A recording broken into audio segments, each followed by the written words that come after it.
Hola, ahora comenzaremos el tema de cálculo integral. Veremos las definiciones necesarias para trabajar con este concepto y en una siguiente sesión veremos algunas propiedades básicas de la integral.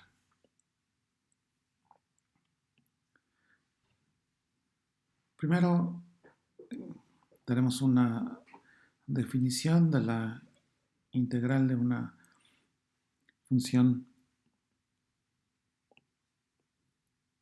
f definida en un intervalo y que va hacia los complejos, una función continua para evitar problemas y esta función la podemos separar en su parte real y su parte imaginaria, que son funciones también, solo que ahora pues van del intervalo a b a los reales y entonces podemos definir de manera natural esta integral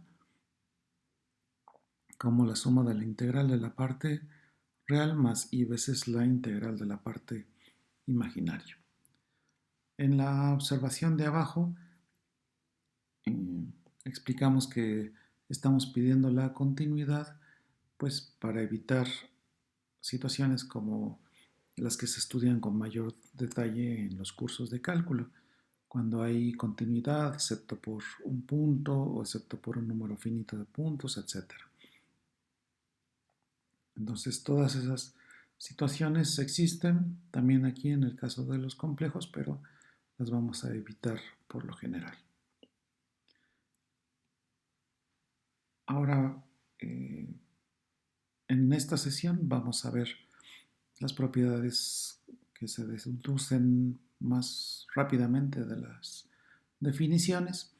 Entonces, tenemos que la integral satisface esta propiedad de ser lineal con respecto de los complejos, es decir, si nosotros tomamos la integral de una expresión de este estilo, lambda f más mu g, entonces podemos, como se dice usualmente, abrir sumas y sacar escalares.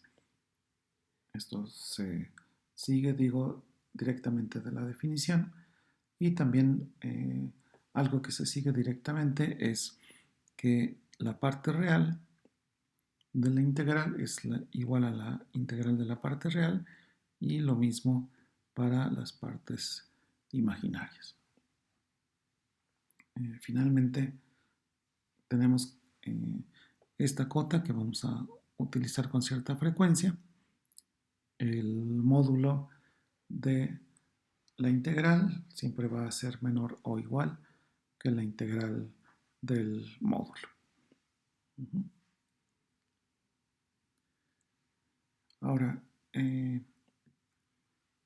ya para pasar al tema realmente de la integral de una función, eh, solo recordemos que en cálculo se estudian las integrales de línea de ciertas funciones a lo largo de curvas y esas son las integrales que vamos a estudiar en este curso.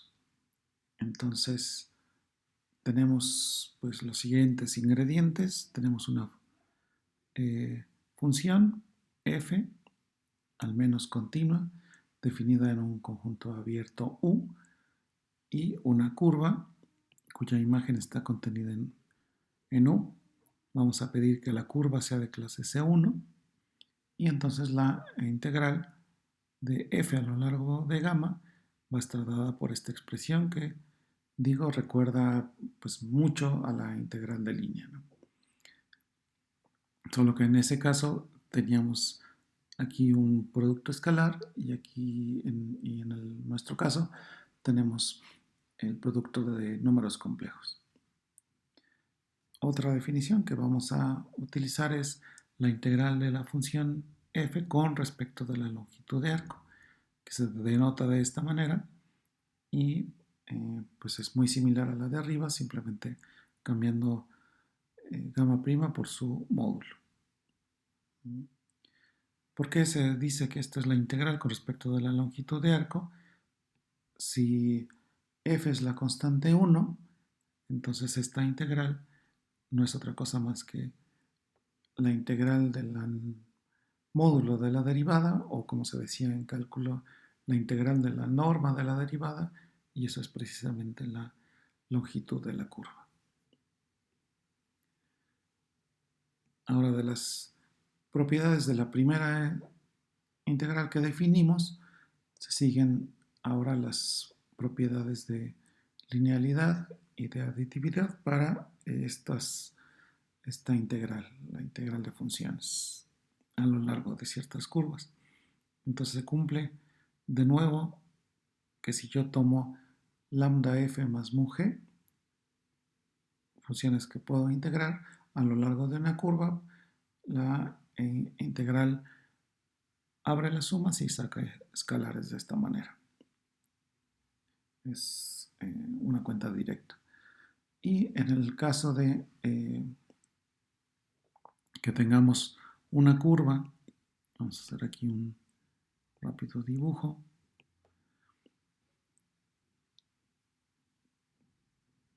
Tenemos una curva gamma,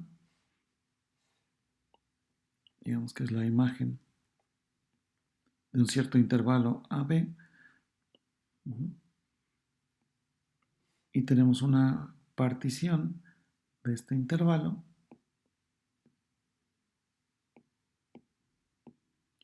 Entonces, naturalmente, por las propiedades usuales de la integral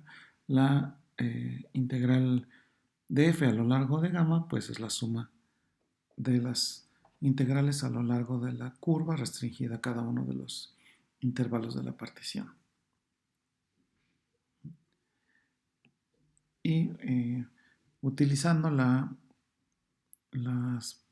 propiedad de la cota para la integral que vimos hace rato, tenemos esta proposición que es importante, la vamos a usar mucho, donde pues el módulo de la integral de f es menor o igual que la integral del módulo de f con respecto de la longitud de arco. Y eso lo vamos a utilizar muy seguido en el siguiente escenario. Si tenemos una función cuyo módulo está acotado por una cierta constante, entonces este módulo pues va a estar acotado por m, por la cota sobre f, por la longitud de la curva. Y aquí pues ponemos un ejemplo, que es, tomamos la función f de z igual a e a la z entre z, integrando a lo largo de una curva de este estilo. La semicircunferencia unitaria que está por arriba del eje real. Entonces, en este caso nos fijamos que el módulo de f de z es igual a esta expresión. Como estamos en la circunferencia unitaria, esto es el módulo de e a la z, que recordamos que es e a la x. Y como x lo estamos tomando entre menos 1 y 1, entonces esto es menor o igual que e en este caso. Entonces tenemos que la integral de nuestra f pues está acotada de esta manera, por pi por e. Otras propiedades que se siguen más o menos fácilmente de algunos resultados del cálculo son que la integral de f a lo largo de una curva no depende de la parametrización elegida. Es decir, si yo tengo aquí mi curva, que está, digamos, definida en un cierto intervalo AB, y hago una reparametrización, es decir, aquí pensamos a t como una función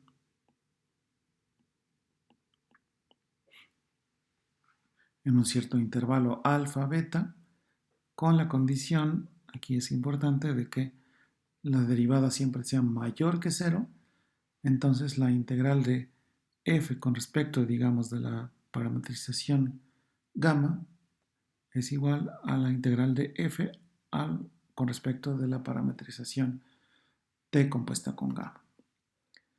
Eso siempre y cuando, insisto, pues esta derivada sea positiva.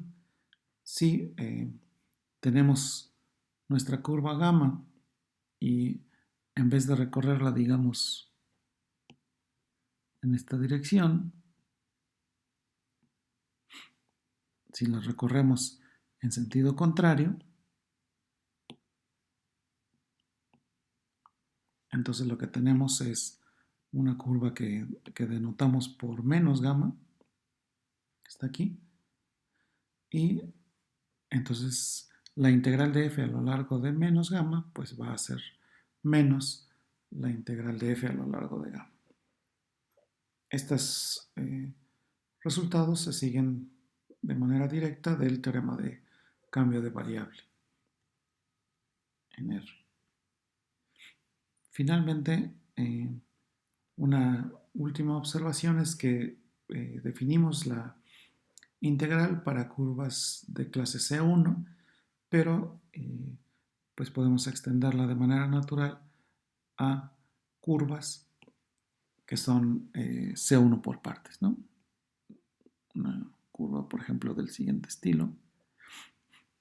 Solo recordamos que una curva es C1 por partes si existe una partición del intervalo AB,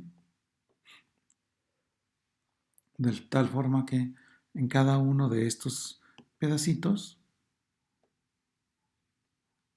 la curva restringida a ese pedacito es de clase C1 y la extensión de la integral pues se hace de manera natural. La integral de f a lo largo de gamma pues es la suma de f, la suma de la integral de f a lo largo de cada uno de estos pedacitos. Entonces, como decíamos, en la siguiente sesión vamos a ver unas propiedades un poquito más complicadas, no más interesantes, sobre esto de la integral de funciones de variable compleja.